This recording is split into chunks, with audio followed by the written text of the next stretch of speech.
Labdien jums visiem! Jēkabpils negaisa mākoņa tuvošanos starp pļaviņām. Viņš iet garām un vakarā.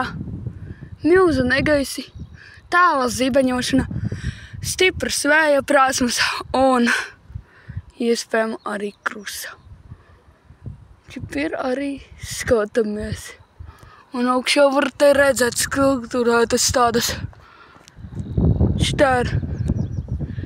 It kā man jālaižās pa biškām uz mājas pusi. Labi. Tagad tā arī iešu. Pēc brītiņā būšu atpakaļ. Iesim uz otru pusi skatīt. Re, kur ir tas skulptūras mākonis. Jā, tagad ejam, tūlīt būsim atpakaļ. Nu, jāju klāt, re, kur otrai pusē.